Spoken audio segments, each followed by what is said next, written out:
नमस्कार, मैं हूं ब्रजेश चौक से और आप देख रहे हैं हमारा खास कार्यक्रम सत्ता का महासंग्राम। आज सत्ता के महासंग्राम में बात होगी मोदी मंत्रिमंडल की। मंत्रिमंडल में नए चेहरे कौन से होंगे, कौन से संभावित चेहरे हैं सहयोगी गठबंधनों के, बीजेपी के कौन से चेहरे हो सकते हैं, मंत्रिमंडल जंबो होगा या पहले की तरह होगा, मंत्रिमंडल के साथ साथ मोदी सरकार का तीसरा कार्यकाल कैसा रहेगा, किन चुनौतियों से उन्हें जूझना पड़ेगा और जो परिणाम आए हैं उसके बाद बीजेपी के सामने कौन सी चुनौतियां हैं, इन तमाम चीज़ों पर बात करेंगे। और चर्चा के लिए हमारे साथ मौजूद है editor in chief Prakash Bhatnagar, associate editor Prabhu Pateria, political editor Manoj Verma. सबके पास अनुभव है 20 से लेकर 40 साल तक का। वो अपने अनुभव के आधार पर बताएंगे कि कैसा होगा मोदी का ये तीसरा टर्म। तो प्रकाश जी, बीजेपी के सामने क्या चुनौतियाँ देखते हैं जिस तरह के परिणाम आए?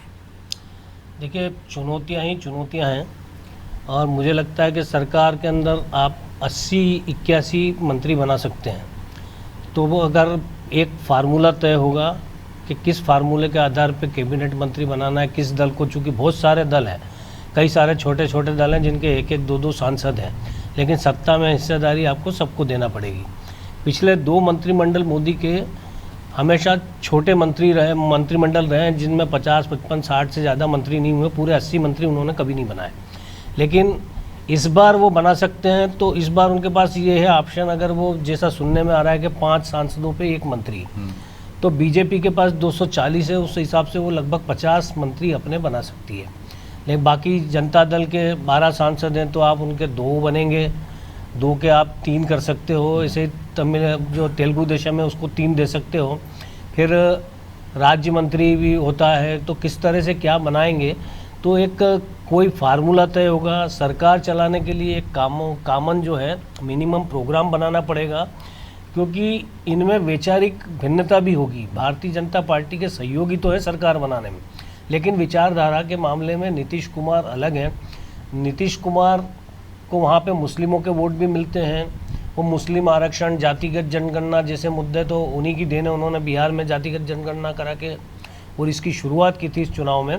तो मुझे लगता है कि बहुत सारी ऐसी चीज़ें हैं तो भी अल्पसंख्यकों के लिए बहुत सारे आरक्षण के लिए वो किया था, और कई सारी चीज़ें आंध्र प्रदेश की उनकी अपनी राजनीतिक ज़रूरत है। तो मुझे लगता है कि जब आप ये सारी चीज़ें करोगे तो आपको एक कॉमन मिनिमम प्रोग्राम बनाना पड़ेगा कि सरकार इन चीज़ों पे चलेगी। तो मुझे लगता है कि चूँकि एक गठबंधन की सरकार है, तो जो सख्त फैसले नरेंद्र मोदी ने 2014 से 19 के बीच में और 2019 से 24 के बीच में लिए, तो मुझे लगता है कि उनको थोड़ा अपने आप में या काफ़ी कुछ चेंज करना पड़ेगा। बड़े फैसले वो हो सकते हैं जो जिस पे सामूहिक तौर पे उनके सारे सहयोगी राजी हों, लेकिन वो अब अपना एजेंडा, मुझे नहीं लगता जो कि हम कह सकते हैं कि बीजेपी के मूल एजेंडे हैं उन पे बात करना भी पसंद करेंगे। जैसे कॉमन सिविल कोड, अब मुझे नहीं लगता कि कॉमन सिविल कोड की बात होगी। जनगणना होगी, अब सबसे पहले जनगणना होगी जो कि कोविड के कारण नहीं हो पाई थी, तो इस नई सरकार के अंदर सबसे पहला काम जनगणना का होगा। तो अब जनगणना में जातिगत जनगणना बीजेपी की सरकार कराती है, नहीं कराती है। हालांकि जनगणना में तो जाति शामिल रहती है, लेकिन जातियों के आंकड़े कभी सार्वजनिक नहीं किए जाते। अब इस बार क्या होगा, किस आधार पर कार्यक्रम बनेंगे, तो कई सारी चुनौतियाँ मुझे लगता है नई सरकार के सामने होंगी। चुनौतियां तो बहुत सारी हैं, लेकिन हमने देखा है कि किस तरह से यदि आंध्र प्रदेश की हम बात कर रहे हैं तो वो उन्होंने अपने घोषणा पत्र में, जो आपने भी जिक्र किया है, अल्पसंख्यकों को लेकर है, तो जो कुछ समय के लिए हो सकता है ये सरकार, ये भी संभावना है, मुझे ऐसा लगता है कि कुछ समय के लिए स्मूथली चले। लेकिन जो कहा जा रहा है कि अभी से चर्चाएँ हैं कि 10 ऐसे निर्दलीय सांसद हैं जो अमित शाह के संपर्क में हैं, तो कहीं ना कहीं बीजेपी कोशिश करेगी, मोदी सरकार कोशिश करेगी कि वो जो जुदाई आंकड़ा है उनका उस तक पहुंच जाए, 274 तक। क्या आपको भी ऐसा ही लगता है मनोज जी कि ये कोशिश करेगी कि वहाँ तक पहुँच जाए और इसके बाद फिर वही जो अपना एजेंडा है उस पर काम करती हुई नजर आए? वो मुझे लगता है कि वो तत्काल ऐसा कुछ करेंगे नहीं वो, क्योंकि वो गठबंधन के सहयोगियों को भी ये मैसेज नहीं देंगे कि बीजेपी वही पुरानी छवि वाली है और छोटी पार्टियों को निगल जाती है, क्योंकि इससे उसके गठबंधन तत्काल की बात नहीं कर रहा मैं, अभी स्मूथली चल रही हो, आगे जाके ऐसा नहीं। ऐसे कई सारे हैं ना जिनके 1-1, 2-2 सांसद जीते हैं, या वो कई सारे ऐसे लोग हैं जो संपर्क में। और मुझे लगता है कि जब शपथ ग्रहण के बाद, जो कि आ रहा है कि 9 जून को शपथ ग्रहण है, उसके बाद अगर हो सकता है कि जब बीजेपी दावा पेश करे तो ये संख्या 292 से मुझे लगता है बढ़ के 300-305 हो सकती है, क्योंकि नए सारे लोग जब लगता है कि आपकी सरकार बन रही है तो कई सारे नए सहयोगी आपके साथ जुड़ जाते हैं। और जो भी 18 निर्दलीय और तमाम जो लोग हैं, उनमें से 6 या 7 ऐसे हैं जो अतीत में बीजेपी के गठबंधन का हिस्सा रह चुके हैं या निर्दलीय लड़े हैं। कुछ ऐसे भी हैं जैसे पप्पू यादव है, पूर्णिया से जीते हैं। कांग्रेस ने और आरजेडी ने जो उनके साथ किया है कि पहले उनकी पार्टी का विलय करा दिया कांग्रेस में, उसके बाद पूर्णिया से आरजेडी ने अपना उम्मीदवार घोषित कर दिया। उस भरी सभा में तेजस्वी ने कहा कि आप इंडिया गठबंधन को वोट भले मत देना, लेकिन पप्पू यादव को मत देना, IND गठबंधन को दे देना। तो ऐसे लोगों पर भी मुझे लगता है बीजेपी की नज़र होगी कि संकट मोचन की भूमिका जरूरत पड़ने पे ये लोग निभा सकते हैं। दूसरा, जो प्रकाश जी ने कहा कि मंत्रिमंडल में बहुत ज़्यादा गुंजाइश नहीं रहेगी क्योंकि बड़े सहयोगों को साधना है, लेकिन बीजेपी इतने सारे राज्यों में है कि मान लीजिए बिहार में अगर उनको पप्पू यादव को ओबलाइज करना होगा तो बिहार में उनके पास तमाम सारे रास्ते हैं। किसी को मध्य प्रदेश के रास्ते से ओबलाइज करना होगा, यहाँ भी सरकार है, छत्तीसगढ़ है, राजस्थान है, और आंध्र प्रदेश में या उड़ीसा में आ गई है सरकार। तो ऐसे कई सारे राज्य और कई सारे रास्ते हैं जहाँ बीजेपी अपने लोगों को, ज़रूरी नहीं है कि मंत्री बनाकर ही ओबलाइज करे, दूसरे तरीक़ों से भी ओबलाइज कर सकती है। इंडिया गठबंधन कौन से तरीके हो सकते हैं कि मध्य प्रदेश में ओबलाइज करेंगे? यहाँ कई सारे निगम मंडल होते हैं, कई सारी चीजें होती हैं। दूसरे राज्यों की मुझे संभावना नहीं लगती है कि दूसरे राज्यों से मतलब उस राज्य का कोई निर्दलीय है या कोई छोटी पार्टी का सिंगल सांसद है, अगर आप उसको मंत्री नहीं बना सकते हैं तो आप वहाँ से उसको किसी कारपोरेशन में ला सकते हैं, उसको डायरेक्टर बना सकते हैं। ऐसे तमाम सारे रास्ते सरकारों के पास होते हैं और अतीत में भी हमने देखा कि करते रहे हैं। तो ऐसी कई सारी संभावना उनके पास है। लेकिन कांग्रेस के साथ अब ये कि जैसी अब सरकार बनने का अब आ गया है कि वो नहीं बना रहे सरकार, तो यकीन मानिए कि आप हफ्ते 15 दिन बाद, 1 महीने बाद खबर आएगी कि इंडिया गठबंधन में बिखराव होने लगा है। आज ही देखिए, कल की मीटिंग के बाद आम आदमी पार्टी के संजय सिंह और राघव चड्ढा जाकर मिलते हैं अभिषेक बनर्जी से, उनके घर पर जाकर मिलते हैं। जबकि हमने देखा टीएमसी और आम आदमी पार्टी का तालमेल अच्छा है, लेकिन अखिलेश यादव ने भी टीएमसी के लिए उत्तर प्रदेश में एक लोकसभा की सीट छोड़ी है, हमको याद रखना चाहिए। भले उनको पता था कि इनकी कोई संभावना नहीं है, लेकिन क्या बैकडोर कुछ और ऐसी बातें चल रही हैं कि जो अगर भविष्य में सरकार बनाए वो, तो फिर उसका चेहरा कौन होगा, कोई एक दूसरे को कितना चाहेगा नहीं चाहेगा। लेकिन सबसे महत्वपूर्ण ये कि क्या मध्य प्रदेश को उसके कोटे में उतने मंत्री मिल रहे हैं इस मंत्रिमंडल में, ये सबसे महत्वपूर्ण है। प्रभु जी। हाँ बिल्कुल, निश्चित तौर पर मनोज जी, मध्य प्रदेश का कोटा इस बार जो है 4 से 6 जो मंत्री होते थे, इस बार संख्या घट सकती है, निश्चित तौर पर हमको ऐसा लगता है। और लेकिन जो प्रमुख चेहरे हैं, मतलब परफॉर्मेंस देने वाले चेहरे के तौर पर यदि जगह मिलने की संभावना देखें तो शिवराज सिंह चौहान, ज्योतिरादित्य सिंधिया, ये 2 नाम तो बिल्कुल 100% तय मान के चल सकते हैं हम कि ये मंत्रिमंडल में होंगे। क्योंकि शिवराज सिंह चौहान का जिस तरह के कृषि के क्षेत्र में मध्य प्रदेश में काम किया है, महिलाओं के उत्थान के लिए काम किया है, कई ऐसी स्कीम्स हैं जिसके जरिए शिवराज सिंह चौहान ने मध्य प्रदेश में वो करके दिखाया जो किसी ने सोचा भी नहीं था। तो एक वो चेहरा हो सकता है। दूसरा, ज्योतिरादित्य सिंधिया को जो भी जिम्मेदारी मिली, जो भी पोर्टफोलियो मिला, उनने बेहतर काम करके दिखाया। सिविल एविएशन में उनने बहुत तेज़ी से काम किया कि अयोध्या के एयरपोर्ट बहुत जल्दी बना दिया। कई ऐसे उदाहरण उनके सामने हैं। लेकिन जो वीरेंद्र कुमार जैसे मंत्री हैं या फग्गन सिंह कुलस्ते हैं जो अभी मंत्री थे, या धर्मेंद्र प्रधान या एल मुरुगन जो मध्य प्रदेश कोटे से मंत्री गिने जा रहे थे, नरेंद्र सिंह तो जी, ये तो खैर हाँ, ये तो उनको तो भेज दिया, हाँ, ये तो यहाँ आ गए। तो इनकी जगह पे मुझे लगता है कि एक जो अभी भटनागर जी कह रहे थे जातिगत जनगणना होगी, तो उसके जनगणना के बाद क्या होगा?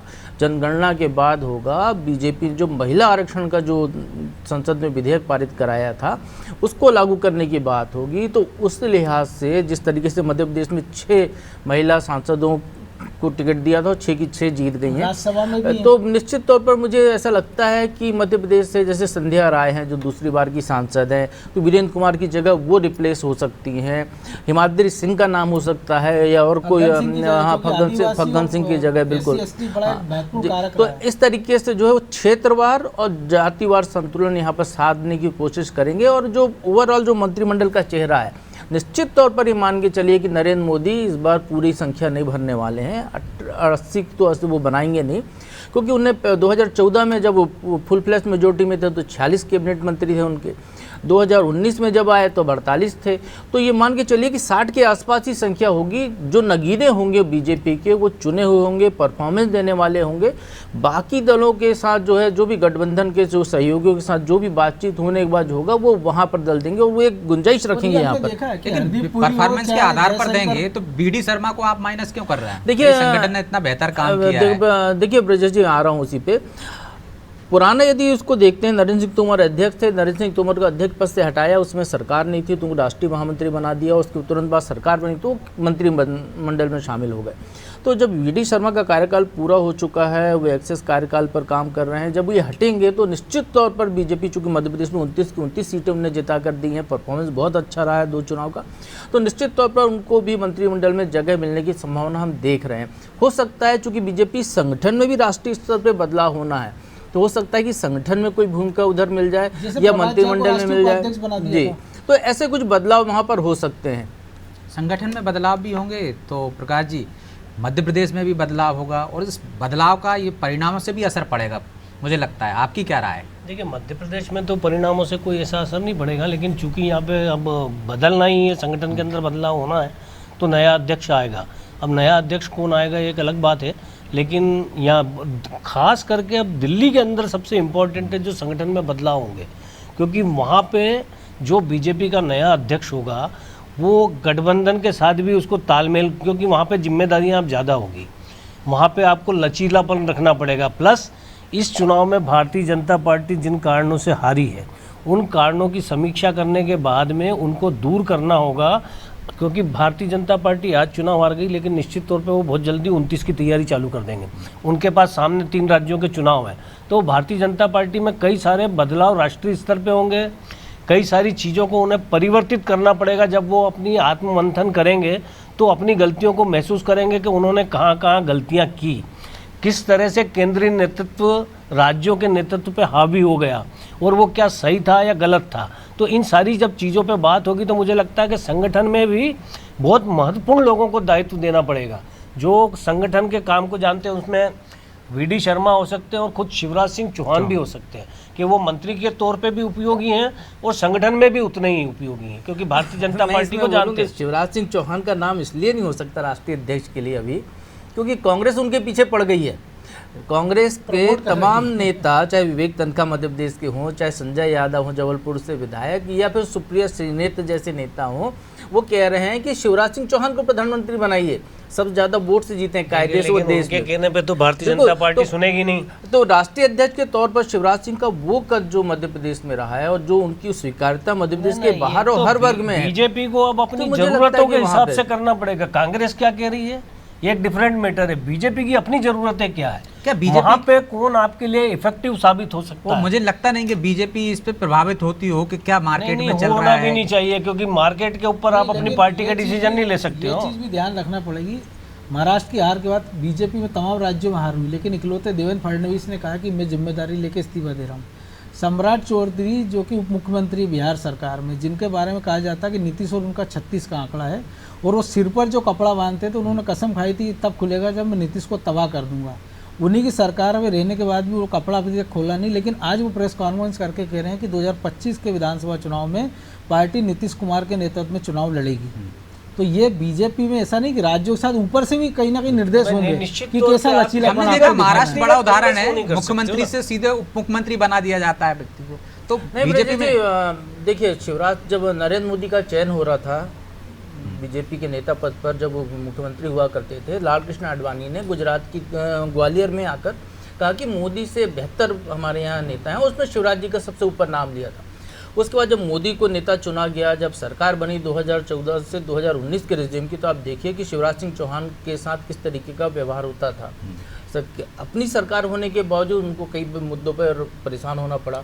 लेकिन जब 2019 में अभी जो चुनाव आए 23 के, तो वही शिवराज जो 2000 उस समय 18 के चुनाव में किसान सम्मान निधि या किसी भी मुद्दे को लेकर, कर्ज माफी को लेकर वहाँ दिल्ली जाते थे, मना कर दिया जाता था, वही शिवराज ने यहाँ पर उन्होंने कहा, पहले ऐलान कर दिया, उसके बाद मुझे रात को सोचा मैंने लाडली बहना योजना नर्मदा किनारे घोषणा कर दी, लाडली बहना योजना, उसके बाद वो बताने गए, तो उसका परिणाम क्या हुआ कि 163 सीटें यहाँ पर विधानसभा की आई। छत्तीसगढ़ में मेहतारी बंधन योजना लागू करना पड़ी राजस्थान में। तो शिवराज ने जो जमावट की थी, जो शिवराज का जो काम था, उसका फायदा भी इन 29 सीटों पे मिला, जिस तरीके से मध्य प्रदेश में वोट बढ़े हैं। लेकिन आप ये भी तो देखिए 18 महीने की सरकार के बाद कितना पिघल गया था। वही मैं कह रहा हूँ कि जो इतने बड़े कद का नेता, जिसको पूरी पार्टी मानती है कि शिवराज का कद कई मामलों में मोदी से ऊपर है, तो निश्चित तौर पर मोदी अमित शाह जब अभी हैं, तो उनको राष्ट्रीय अध्यक्ष की जिम्मेदारी से दूर रखना और चाहिए, दूसरा संगठन की कमान जो नहीं देंगे। ओबीसी राजनीति चल रही है खास ये तौर देखिए, से, ऐसे में एक बड़े मोदी ओबीसी और चेहरा अमित को शाह राष्ट्रीय स्तर चाहेंगे। पे लाना,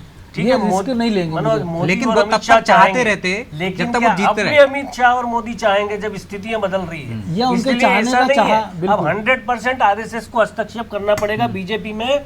बीजेपी को अगर आगे सत्ता में बने रहना है तो जो कमियां थी, जो अहंकार था नेतृत्व का, वो सब आपको दूर करना पड़ेगा। अगर दूर नहीं करोगे तो आपकी हालत कांग्रेस जैसी हो जाएगी। और भले लीडर शायद ओबीसी होना तो फायदा आपको हो सकता है अगर उनके साथ। शिवराज सिंह चौहान को कोने में बिठाना चाहेंगे वो दो लोग, तो बाकी पार्टी क्या करेगी? नहीं, तो वो बाकी हमने पार्टी देखा को भी कि तय करना नरेंद्र पड़ेगा, मोदी ऐसा ने तो नहीं सभा में रहेगा। कहा है कि दिल्ली में मैं इनको ले जाऊंगा। हाँ, तो दिल्ली में ले जाएंगे तो दिल्ली में बीजेपी का कार्यालय भी है और सरकार भी है। हाँ, तो वही निश्चित दोनों तौर काम पे हो उनका सकते हैं। उपयोग तो होगा, लेकिन उपयोग क्या होगा, क्या बेहतर उपयोग हो सकता है, मुझे लगता है कि उनके बारे में बहुत गंभीरता से विचार हो। और जो परिणाम आए हैं उनका कुछ ना कुछ माने कहा जा सकता है कि पार्टी में अंदरूनी तौर पर भी इस पर बातचीत चली रही होगी कि निश्चित किस तौर तरह से अमित शाह और नरेंद्र मोदी की जो लीडरशिप चल रही थी, एक तरफा चल रहा था, जो कहा जाता था, दबे जुबान में कहते थे बीजेपी के तमाम नेता कि वो जो निर्णय ले लेते हैं वही होता, वो निर्णय अब वो नहीं ले पाएंगे। एक अब चीज आप परिस्थितियां बदल गई, सही कह रहे हैं। एक चीज आप बताइए कि मुख्यमंत्री का चयन होना मध्य प्रदेश में, राजस्थान में और छत्तीसगढ़ में है। एक पर्ची आती है दिल्ली से, एक नेता लेके आता है, वो पर्ची में किसका नाम है,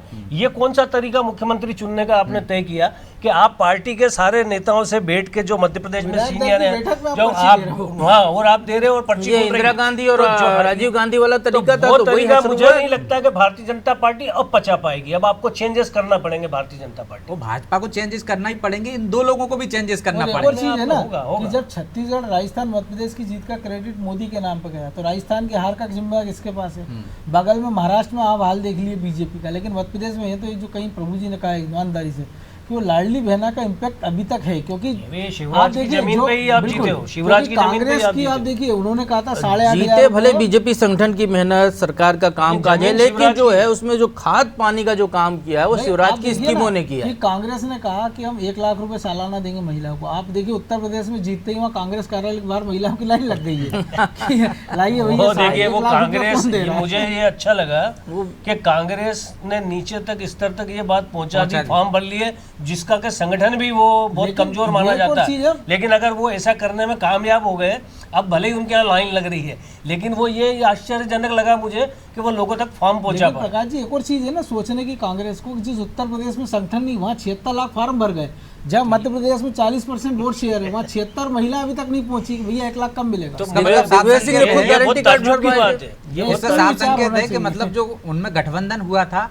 वो जमीनी स्तर पर काम किया, इसमें निश्चित तौर पर हाँ, समाजवादी पार्टी के समाजवादी संगठन पार्टी का का योगदान योगदान ज्यादा रहा है। होगा। पीडीए स्कीम जो चली है उनकी, वो पीडीए फार्मूले का बहुत बड़ा योगदान है, जो कांग्रेस को लाभ मिला उत्तर प्रदेश में, और जो कांग्रेस की स्थिति है अभी भी। नहीं तो एलओपी पद के लिए अभी भी कांग्रेस और तरसती एक हुई दिखाई संकट ये देती भी था, अभी तक ये था कि जाटव यादव के लिए वोट नहीं करता था उत्तर प्रदेश में, लेकिन इस बार जाटव ने यादव के लिए वोट किया। ये बीजेपी के लिए सबसे बड़ा अलार्मिंग है वहाँ उत्तर प्रदेश की राजनीति में। जो खासकर बसपा के साथ जो बीजेपी ने किया है इन 10 सालों में, तो ये बूमरैंग कह सकते हैं कि बसपा का वोट बैंक जो काट अच्छा, कर एक चीज और देखने बीजेपी में को आई फायदा इसमें, पहुंचा था, मंडल तो से बाहर ज्यादा गए। विचार करना पड़ेगा। मंडल से जो कमंडल की राजनीति हुई थी, लगा था कि हिंदुत्व के छाते के नीचे तमाम वो जातियां एक हो गई हैं, लेकिन अब ऐसा नहीं लगता है कि कमंडल से फिर मंडल की राजनीति पर आ गए। नहीं वो तो और क्षेत्रीय हमेशा दल फिर रही है। मजबूत होंगे। वो हमेशा रही है, उसकी काट के लिए आप मंडल की काट के लिए कमंडल करते थे, लेकिन वो एक ही फार्मूला आप कब तक चलाएंगे? जो प्रभु जी भी हमेशा कहते थे कि जो राम रास्ता मंदिर बन बदलना गया, बन गया है, उसके बाद मामला खत्म हो गया अभी। देखिए हमें इसमें एक भटनागर जी बहुत अच्छे से जानते हैं, अटल बिहारी वाजपेयी की सरकार बनी, हिंदुत्व के लहर पे बनी, भले गठबंधन सरकार थी, सरकार चल रही थी। हम अपना उदाहरण देते हैं, रामलाल जी राष्ट्रीय संगठन महामंत्री थे, बीजेपी कार्यालय में आए, उन्होंने एक मीटिंग ली, उन्होंने कहा कि मुस्लिमों के लिए काम, भाषण दिया, उन्होंने कहा कि अब बीजेपी मुस्लिमों के लिए काम करेगी और ये वो। तो हमने उनसे पूछा, बोले भाई सबको, हमको मुस्लिमों के भी वोट चाहिए, वोट बैंक बढ़ाना है हमको। हो हश्र क्या हुआ, शाइनिंग इंडिया के बावजूद बीजेपी हार गई। इस बार 2014 से 2019 नहीं, 2019 के बाद 2024 के दौर में बीजेपी ने पसमानदा मुस्लिम का नारा लिया, मुसलमानों में दो भाग करने, मोदी भाईजान मुसलमानों में 2 भाग करने की कोशिश की कि 70% मुस्लिम ओबीसी हैं और ये जो है इनको सोचा कि इनको अपनी तरफ ले आए। लेकिन जैसे ही आपने मुस्लिमवाद छेड़ा, मुस्लिमों में दो फाड़ करने की कोशिश की, सारे एक हो गए और आपके जो हिंदू वो विभाजित हो कट्टर गए। हिंदू वोट जो आपको मिलते थे वो आपसे नाराज हो गए।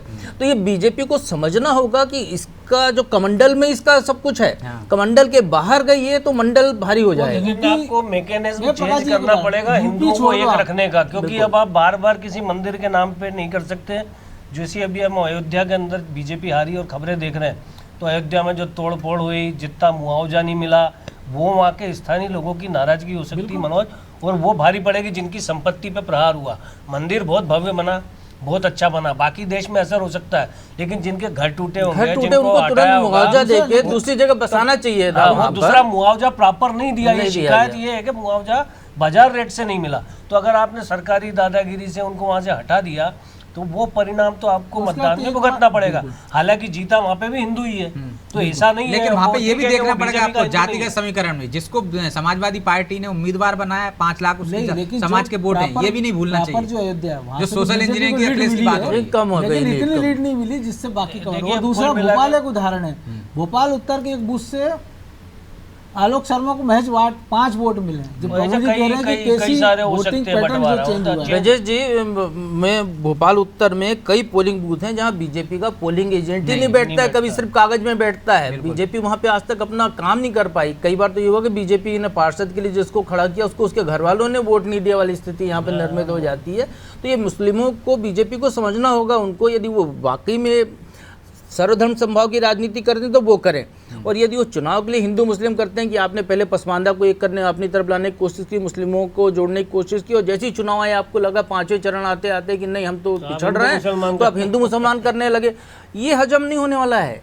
आप पढ़े लिखी समझदार जनता है, युवा हैं, उनको ये सारी चीज़ें समझ में आती हैं। अब लोग विश्लेषण करते हैं, खुद ही आकलन करते हैं, 4 लोग बैठकर बात करते हैं। वो बात नहीं रही पहले वाली कि आंख बंद करके आपने जो बोला नेता के पीछे लोग चले जाएंगे। तो ये उनको समझना होगा बीजेपी और अब को। आपको ये भी देखना जो होगा कि इस भटनागर जी राज्य ने- में आप कुछ कह रहे हो, दूसरे राज्य में हाँ, कुछ कह जो रहे हो। भटनागर जी ने कहा ना वो बिल्कुल सही है कि बीजेपी को अपना आकलन करना होगा कि उसको हिंदू वोटों को अपनी तरफ रखने के लिए कौन से तरीके अपना रही थी और क्या अपनाने जो चाहिए। मैकेनिज्म है वो तो करना ही पड़ेगा। जो आपके क्षेत्रीय छत्रपति हैं, जिनकी लोकप्रियता से, जिनके जनाधार से पार्टी को वोट मिलते हैं, वो चाहे हिंदुओं के हों चाहे किसी जाति के हों, वो सब आपको वापस से स्थापित करना पड़ेगी। उनकी मूर्त, उनको ताकत देना पड़ेगी।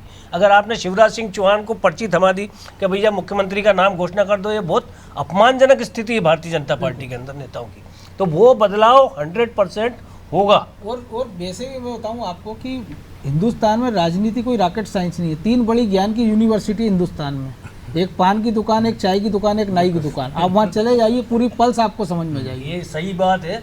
मैं एक उदाहरण बता रहा हूँ कि 2004 से पहले अप्रैल के महीने में, चुनाव के पहले, मैं दिल्ली में गया था और एक टैक्सी में बैठ के जा रहा था। टैक्सी ड्राइवर से बात हुई तो उसने मुझसे कहा कि सर ये अटल बिहारी वाजपेयी की सरकार चुनाव हार जाएगी, और बोले कांग्रेस की सरकार बनेगी और सोनिया गांधी मनमोहन सिंह को प्रधानमंत्री बनाएगी।